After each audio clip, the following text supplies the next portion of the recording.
7 लिंबू घेतलेले आहेत आणि हे मोठ्या आकाराचे आहेत, पातळ सालीचे, चांगले पिकलेले आहेत आणि ताजे ताजे घेतलेले आहेत. स्वच्छ धुवून पुसून घेतलेले आहेत. आपण लिंबूचं लोणचं करणार आहे, तेही गूळ घालून. चटपटीत लिंबू लोणचं 15 मिनिटात तयार होते. लिंबू कापून घेऊया.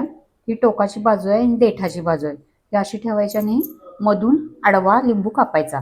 हा लिंबू अशा पद्धतीने उभा नाही कापायचा, नेहमी लिंबू आडवा कापून घ्यायचा. हे वेगळ्या जातीचे लिंबू आहेत, त्याच्यामध्ये एकही बी नाही आहे. हे आमच्या घरचे लिंबू आहेत आणि ताजे आहेत, एकदम आत्ताच काढलेले. तर आपण हे बारीक थोडे कापून घेऊया. चांगले रसरशीत लिंबू घ्यायचे, वाळलेले लिंबू घ्यायचे नाहीत, ताजे ताजे लिंबू घ्यायचे, म्हणजे रस त्याच्यामध्ये भरपूर असतो. अशाच पद्धतीने आपण सर्व लिंबू कापून घेऊया. एका लिंबूच्या 8 फोडी केलेल्या आहेत. जितका बारीक कापता येईल तितका बारीक कापून घ्यायचा, कारण आपल्याला हा मिक्सरला लावायचा आहे. लिंबू बारीक कापून घेतलेले आहेत, तर आपण आता हे मिक्सरला फिरवून घ्यायचे. आपण गूळ घालून हे लोणचं करत आहोत, त्याची एक वेगळी चव येते आणि एकदम तुकतुकीत होतं.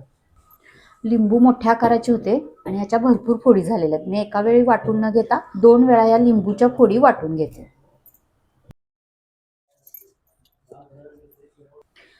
पहिल्या वेळचा लिंबू वाटून घेतलेला आहे आणि वाटल्यानंतर हा असा झालेला आहे, म्हणजे खूप जास्त पातळ नाही होत.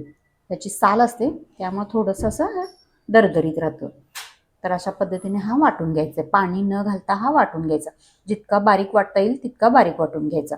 आता सालीमुळे हा थोडासा असा खरखरीत राहतो.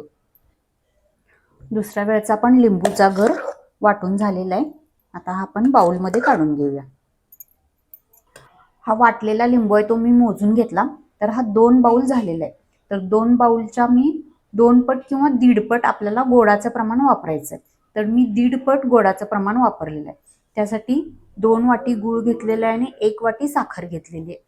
जर तुम्ही 2 पट वापरला तर 4 वाटी घ्यावं लागेल तुम्हाला, म्हणजे 3 वाट्या गूळ घ्या आणि 1 वाटी साखर घ्या.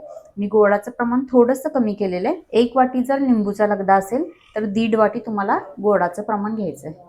आता आपण मसाला करून घेऊया. लिंबू लोणचेसाठीचा मसाला करून घेऊया. मसाला घातल्यामुळे लोणचं एकदम छान चवीला लागतं, एकदम चटपटीत होतं. 1 चमचा मोहरी घेतलेली, अर्धा चमचे जिरे, अर्धा चमचा बडीशेप, अर्धा चमचा मेथी दाणे, 7-8 काळी मिरी, 1 छोटा दालचिनीचा तुकडा.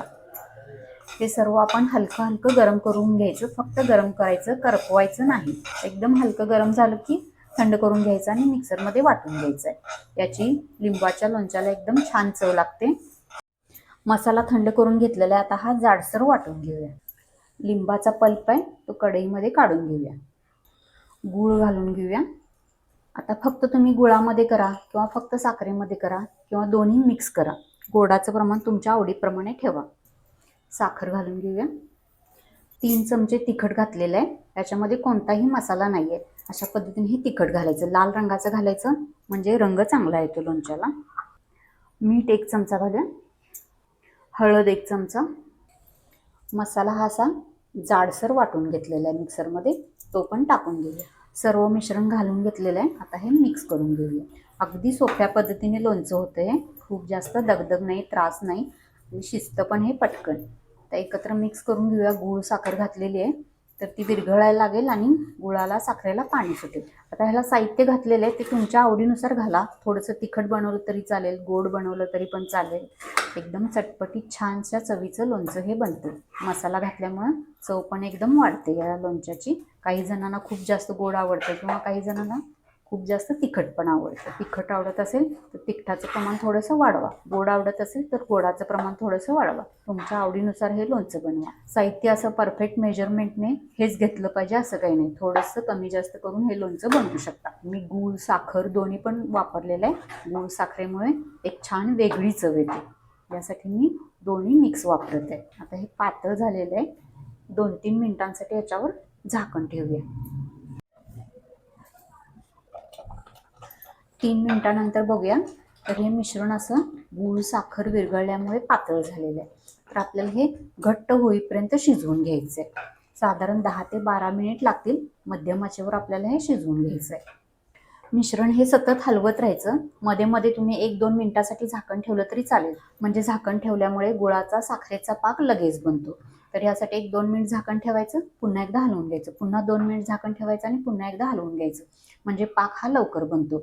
आता याच्यामध्ये साखर घातलेली आहे. साखर घातल्यामुळे काय होतं की ह्याला एक तुकतुकीपणा येतो, लखलखी येते, शायनिंग येतो लोणच्याला साखरेमुळे. यासाठी मी साखर वापरलेली आहे. आता हे मिश्रण हलवून घेऊया. लोणचं बनण्यासाठी साधारण 10 ते 12 मिनिट वेळ लागेल. मध्यम आचेवर हे बनवून घेऊया. 10 ते 11 मिनिट झालेलं आहे आणि गुळाचा पाक अगदी व्यवस्थित शिजलेला आहे. तर असं हे मगाशी पातळ होतं, तर या पद्धतीने असं हे घट्ट झालेलं आहे. रंग थोडासा बदललेला आहे. गूळ घातल्यामुळे एकदम सुरेख रंग आलेला आहे. तिखट पण आपलं एकदम परफेक्ट लाल होतं, त्यामुळे रंग अगदी सुरेख आलेला आहे. आता हे आपण बशीवर चेक करूया. बशीवर 1-2 थेंब घालून घेऊया आणि थोडंसं गार झाल्यानंतर काय करायचं आहे, हे हातावर घ्यायचं आणि हे दोन बोटांमध्ये असं बघायचं पकडून की ह्याला अशी बारीक तार येत आहे. तर हे तार आल्यानंतर समजायचं की आपला पाक बनलेला आहे. आणि बशीमध्ये असं घातल्यानंतर हे अजिबात ओघळत नाही. एका जागी ही बशी तिरकी केल्यानंतर सुद्धा हा पल्प तसाच राहिलेला आहे. याच्यावरून ओळखायचं की आपलं लोणचं तयार झालेलं आहे. आता लोणचं तयार झालेलं आहे. आता ह्याचा पाक गरम आहे, त्यामुळे थोडंसं हे तुम्हाला फ्लोई वाटत असेल, पण जसजसं थंड होईल तसतसं हे अजून थोडंसं घट्ट होईल. ह्याची चव तुम्ही आता लगेचच बघितला तर थोडीशी कडवट लागते, कारण ह्याच्यामध्ये आपण साल वाटून घातलेली आहे, त्यामुळे साधारण कडवट चव लागते. पण जसं लोणचं मुरल, एक 8 दिवस होतील, 15 दिवस होतील, तसं ह्याची चव वाढत जाते. तर तुम्ही 3 ते 4 दिवस झाल्यानंतर हे लोणचं खायला घ्या आणि जसं मुरत जाईल तसं ह्याची टेस्ट अजून वाढत जाईल. तर आपलं क्रश लोणचं तयार झालेलं आहे. आपण ह्याच्यामध्ये एक सिक्रेट मसाला घातलेला आहे, त्यामुळं ह्याची चव अजून वाढते. तर दिसायला हे इतकं फ्लोई आहे. या पद्धतीने तुम्ही बनवा, तुमचं लोणचं अजिबात बिघडणार नाही. 1 वर्षभर हे छान टिकतं. आता आपण जी भांडी वापरणार आहोत, चमचा, कढई, मिक्सरचं भांडं, हे सर्व स्वच्छ धुवून कोरडं करून घ्यायचं, कारण याच्यावर आपल्याला पाणी अजिबात नाही राहिलं पाहिजे. पाणी जर ह्या लोणच्याला लागलं तर लोणचं खराब होईल, वर्षभर टिकणार नाही. त्यामुळे एक काळजी घ्यायची की सर्व व्यवस्थित कोरडं पुसून घ्यायचं. आपलं लोणचं तयार झालेलं आहे. आपलं लोणचं तयार झालेलं आहे आणि लोणचं वापरताना काय करायचं, आपण कढई मी नॉनस्टिकची वापरलेली आहे. तुम्ही तांबे, पितळेची, ॲल्युमिनियमची भांडी वापरू नका. स्टीलची कढई वापरली तरी पण चालेल, कारण हे लिंबू जे आहे ते आंबट आहे आणि आंबटपणाची रिॲक्शन इतर धातूंसोबत होते. यासाठी आपण लोणच्यासाठी भांडी वापरताना स्टीलची वापरायची.